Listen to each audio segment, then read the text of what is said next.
Rreshjet shkaktojnë përmbytje masive në Durrës, ujë depërton në banesa, evakuohen 10 familje, kalimi automjeteve në rrugët e qytetit bëhet i pamundur. Situatë problematike nga moti keq në Lezhë dhe në Kurbinë, shtimi i prurjeve detyron hapjen e portave të hidrocentraleve, shëmbje në akset rrugore kombëtare. Berisha i kërkon tërheqjen e Ramës dhe i kujton 20 shkurtin e vitit 1991. Kryetari i PD-s thotë se qeveria teknike është një kusht i panegocueshëm për opozitën.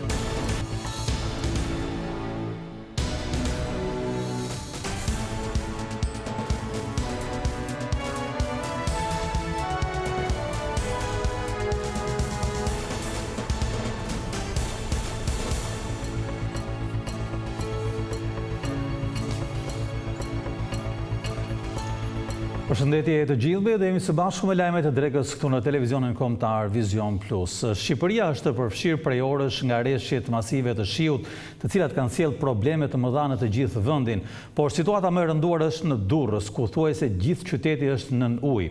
Shkollat pezulluan në mësimin në mëngjes dhe po ashtu edhe shumë biznese janë detyruar të mbyllen. Të paktën 10 familje janë evakuuar deri më tani, ndërsa dëmet materiale janë të mëdha. Mëngjesi kësaj të martë ka gjetur Durrësin të paralizuar nga përmbytjet masive pas rreshjeve të pandërprera të shiut. Rrugë dhe lagje janë në ujë, duke e bërë të vështirë lëvizjen e këmbësorëve dhe qarkullimin e automjeteve. Situata ka sjellë pezullimin e përkohshëm të punës në port, si dhe mbylljen e shkollave për arsye sigurie. Për shkak të përmbytjeve dhe kushteve të rrezikshme, janë mbyllur edhe aktivitetet tregtare në disa zona të qytetit. Autoritetet u bën thirrje qytetarëve të shmangin lëvizjet e panevojshme dhe të tregojnë kujdes të shtuar, megjithse ka patur edhe nga ata që kanë gjetur mënyra kreative për të lëvizur nëpër qytet. Edhe Veliera është përmbytur nga rreshje, duke e bërë të pamundur qarkullimin e automjeteve. Kjo është një situatë e përsëritur në këtë zonë, sa herë që ka rreshje shiu, ndonse kjo vepër ka kushtuar miliona lek. Deri më tani janë evakuuar 10 familje me nga 3-4 antarë secila, të cilat janë sistemuar pranë Kovalishensës. Siç duket, edhe në këto pamje, në disa shtëpi të gjitha orëndit kanë dalë jashtë përdorimit. Përmbytjeve nuk i ka shpëtuar as burgu i qytetit, ku për të parë situatën nga afër ishte edhe ministri i drejtësisë Besfort Lamallari. Si pasojë e përmbytjeve, Durrësi është edhe rajoni më i prekur në mungesën e furnizimit me energji elektrike. Një situatë problematike është edhe në fshatrat përreth Durrësit, të cilat janë në ujë. Do të lidhemi tani me kolegun ton Alex Kalemasi në Durrës për të mësuar situatën më të fundit atje. Alex, përshëndetje. Shoh që pas teje ka ende sipërfaqe të mbuluara nga ujë, megjithatë vijojnë rreshtet apo kanë ndaluar tashmë? Përshëndetje. Në fakt rreshtet kanë pak, por që janë të për këtë situatë është pa favorshme, sepse nga momenti në moment pritet kemi përsëri rreshje. Fatkeqësisht Durrësi po kalon një situatë shumë të rëndë sot, dhe unë jam në zonën që është prekur shumë nga përmbytjet. Pastaj ndodhet burgu i qytetit të Durrësit, ku ndodhen shumë të burgosë që vuajnë dënimin, që ose që janë pritur të gjykimit. Por kjo është zona ku shpesh në rreshje të tilla intensive, siç ka pasur sot qyteti i Durrësit, ndodhin përmbytje. Janë shumë banesa të ulta, të cilat katët e para përfaqëse kanë gati 1 metër ujë shpejt. Po ashtu rrugë dhe sipërfaqet përbashkët të gjitha të mbuluara nga ujë. Ndërkohë që pak minuta më përpara kanë ardhur automjetet të emergjencave civile, pompa të fuqishme të cilat po fillojnë që të tërheqin ujin nga banesat e përmbytura. Alex, disha të të pyes lidhur me situatën në burgun e Durrësit, atje ku më herët gjatë ditës kanë qenë dhe ministri Lamallari dhe persona të tjerë drejtues të burgjeve. Ka probleme brenda burgut për shkak të përmbytjeve? Keni mësuar diçka? Në katin e parë ka hyrë ujë, në katin e parë, por që nga dita e djeshme burgosur që ndjon dot që ka që në katin e parë janë sistemuar në katin e dytë dhe aty ka kamë të burgosur. Por edhe pjesa përpara e këtij institucioni është stresisë së përmbytjes, sepse nëse duket nga pamjet në sfond është godina e burgut, e cila është në pikë shumë të ulët të qytetit, aty ku grumbullohen rreshjet, grumbullohen ujat në rast të tilla përmbytjes dhe situata bëhet shumë e vështirë për të menaxhuar. Alex, është zgjidhur situata tek Veliera, është zonë kryesore, mu në mes të qytetit, një problem që sa herë bie shi del në pah. Ka më ujë aty apo është liruar qarkullimi? Nuk është zgjidhur akoma, sepse duhet kuptojmë diçka, që ujërat që ndodhen në raste të tilla përmbytjesh do të tërhiqen dal nga dal, pasi hidrovorët janë duke punuar, po për shkak të sasive të mëdha të ujit, të lokacioneve që janë bllokuar dhe e kalojnë këto ujë me disa orë vonesë të temi, uji edhe në këtë zonë të velierës do të kalojë kur tërheqen ujat nga kjo zonë, kur ndodhet kish këneta, për të shkuar tek hidrovorët që ndodhen në Portomarë dhe në Bishpall. Është një situatë në fakt që po ndodh shpesh kohë dhe fundit, sot kemi pasur për fat keq rreshe që ka zgjatur 7 deri 8 orë pa pushim, por gjithsesi të presim që të paktën të ndërprerë veshjet e shiut dhe situata të mund të ketë përmirësi. Pra, me syt nga qielli të gjithë, shpresojmë që situata të përmirësohet, ndonse parashikimet e modit flasin për rreshje masive të ditën e nesërme. Faleminderit Alex Kalemesi drejt për drejti nga Durrësi. Ndërkohë, edhe Lezhë dhe Kurbini janë prekur nga përmbytjet si pasojë e rreshjeve, ndërsa uji ka depërtuar në banesa. Nga ana tjetër, disa akse rrugore kombëtare ka patur rrëshqitje të gurve dhe të dherave, çka ka vështirësuar lëvizjen e automjeteve. Rreshjet intensive të shiut të shoqëruara me shkarkime të shtuara nga hidrocentralet e Vaut të Dejes dhe lumit të Gjadrit kanë sjellë rritje të ndjeshme të niveleve të lumit Drin në territorin e bashkisë Lezhë. Si pasojë, qindra hektar tokë bujqësore janë përmbytur, ndërsa situata parashikohet të përkeqësohet në orët në vijim. Lumi Drin po shënon rritje të shpejtë të nivelit të ujit dhe në lagjen Skënderbeg ka përmbytur edhe shëtitoren. Problematike paraqitet situata edhe në lagjën Beslidhja, si dhe në disa hyrje shkollash ku niveli i ujit ka arritur disa centimetra. Përmbytje ka pasur edhe në disa zona të Kurbinit, vetëm pak javë pas episodeve të mëparshme, duke shkaktuar dëme të konsiderueshme në banesa dhe toka bujqësore. Ndërkohë edhe në fshatrat e Kryes ka patur përmbytje masive në toka bujqësore, me 10 hektar tokë janë në ujë pranë mbikalimit të patokut në autostradë. Edhe në fshatin Adriatik disa banesa janë rrethuar nga uji, ndërsa në fshatin Fush Mamuras është ndërprerë mësimi. Rreshtet kanë shkaktuar probleme edhe në rrugët nacionale të Dibrës. Situata më problematike paraqitet në aksin nacional Burrel-Skuraj, ku ka shembje masive gurësh e dherash. Rreshtet kanë krijuar probleme edhe në rrugën e Arbrit, në segmentin e Xibrit nga tuneli Murrizit deri tek tuneli numër 2 në fshatin Shkallë. Aty ka prezencë të ujit dhe në disa vende rrëshqitje dherash. Po ashtu në fshatin Xibër Murriz rrezikon të çahet argjinatura mbrojtëse e rrugës. Në Shkodër nga ana tjetër problemi janë rreshtet me intensitet të dëborës. Më shqetësuese situata ka qenë në zonën e Bog Qaftore Theth. Aktualisht bëhet i mundur qarkullimi, por kërkohet përdorimi i gomave dimrore dhe zinxhirëve.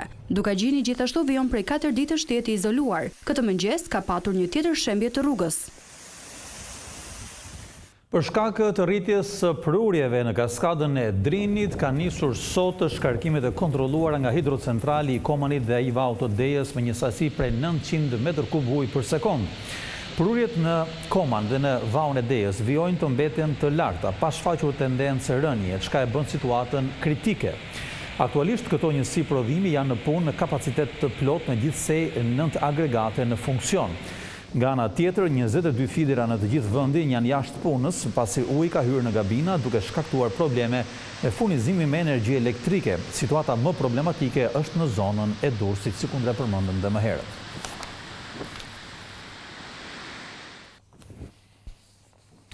Do të lidhemi tani me kolegun tonë në Shkodër, Bepin Kolvata, për të na treguar se çfarë ndodh aty në këto momente. Bepin, përshëndetje.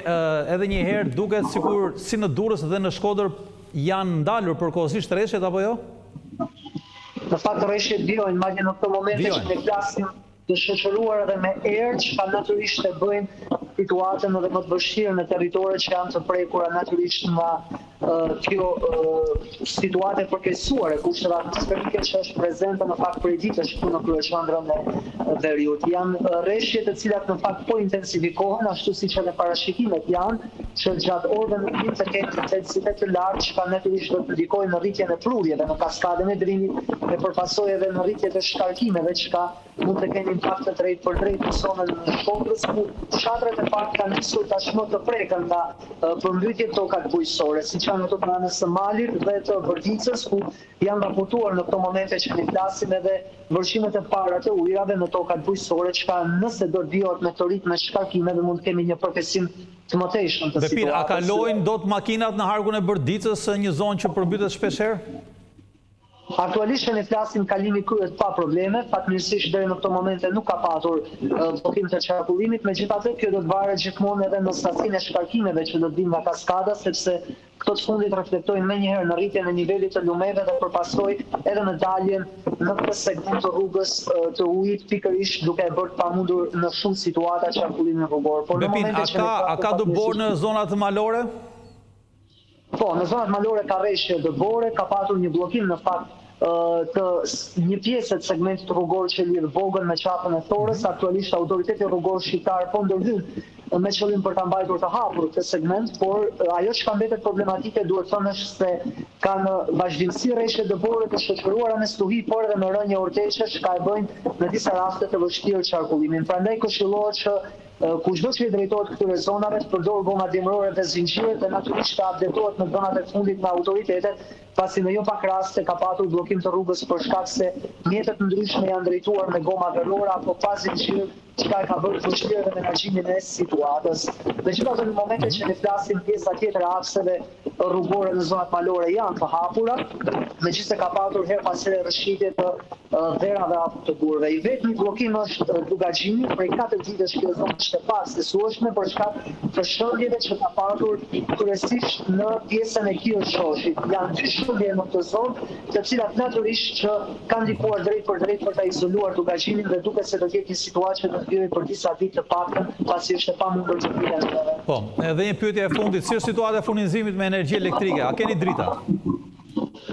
Një pjesë e madhe e zonave ndodhen pa energji elektrike, prej 5 ditësh fshatrat të tërë në Borish të Malësisë të Madhe, rrethinat në Bashkinë e Shkodrës janë pa energji elektrike për shkak të shkëputjes së kabllove, dëmtimeve të shumta që kanë ardhur si pasojë e përkeqësimit kushteve atmosferike dhe janë 10 familje, 100 familje në fakt, të cilat janë pa energji elektrike në këtë territore prej 5 ditësh dhe natyrisht e bëjnë edhe më të vështirë për ballimin e temperaturave të ulta dhe këtyre kushteve ekstreme të motit. OSHE ka bërë me dije se po ndërhyn në terren përmes punojësve të saj, por natyrisht mbetet i vështirë në disa raste riparimi këtyre defekteve dhe për shkak të rrjetit të amortizuar të trashëguar prej vitesh, pasi janë rrjete të cilat janë që prej periudhës së komunizmit të pa investuara gjatë këtyre viteve të demokracisë. Dhe natyrisht kjo e bën edhe më të vështirë situatën. Mirë, Bepin, faleminderit për këto të dhënë të sollit drejt për drejti nga qyteti i Shkodrës lidhur me situatën e rreshjeve atje. Faleminderit, të kalojmë tek politika.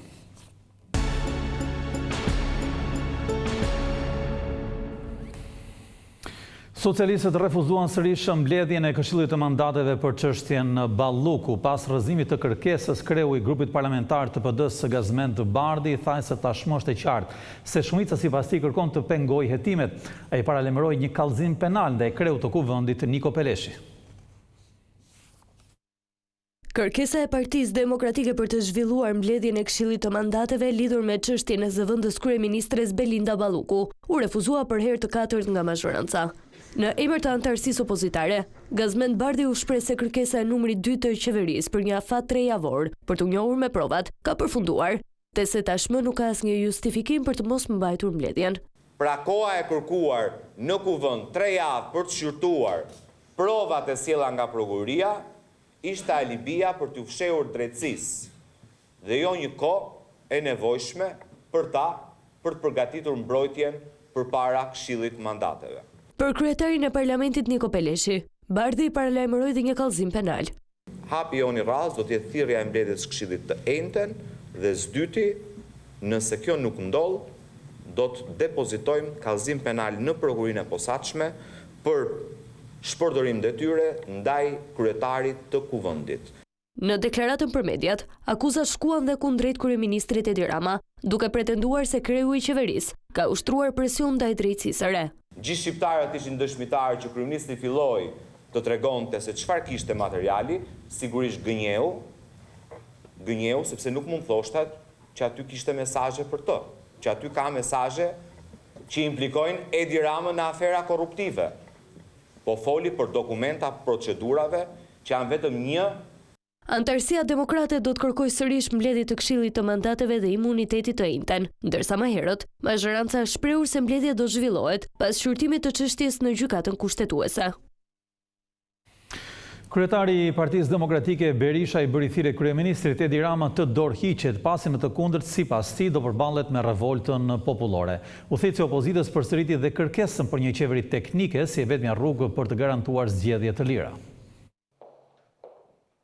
Kryetari i Partisë Demokratike Sali Berisha kërkoi edhe sot dorëheqjen e kryeministrit Edi Rama, duke theksuar se protestat nuk do ndalen deri në largimin e tij. Në një konferencë me gazetarët, Berisha paralajmëroi liderin e majorancës Rama për reagimin e opozitës, duke hequr paralele me 20 shkurtin e vitit 1991, kur qytetarët e Tiranës rrëzuan shtatoren e diktatorit Enver Hoxha. I them dhe njëherë, jep dorëheqjen me njëherë. Jep dorëheqjen sepse do të dorëheqin dhe mos harro kur 20 shkurtin. Se çfarë din shqiptar të bëjnë me kultet e rreme, me kultet satanike. Berisha akuzoi kryeministrin Edi Rama edhe për vonesën e parlamentit në shqyrtimin e çështjes së imunitetit të zëvendës kryeministres Belinda Balluku. Përpjekja që bën Edi Rama me Lubi Ballukun për të bllokuar procesin e drejtësisë përbën një krim permanent, krim në vazhdim për të dy ata. Kryetari i Partisë Demokratike përsëriti kërkesën për krijimin e një qeverie teknike, duke sqaruar edhe kushtet e opozitës për këtë proces. Për ne rëndësi vendimtare ka përgatitja një procesi zgjedhor të drejtë dhe mos bllokimi i drejtësisë, i ligjit dhe kushtetutës. Dy janë kushtet. Se një qeveri që bllokon drejtësinë është për t'u hedhur në lan. Drejtësia nuk do të bllokohet. Kryetari i Partisë Demokratike Sali Berisha prej kohësh është një prej kritikëve më të fortë të sistemit të drejtësisë pas reformës, por prej momentit që SPAK-u nisi hetimet ndaj numrit 2 të qeverisë Belinda Balluku, ai ka ndryshuar qëndrim duke mbrojtur tashmë SPAK-un e gjykatën e posaçme.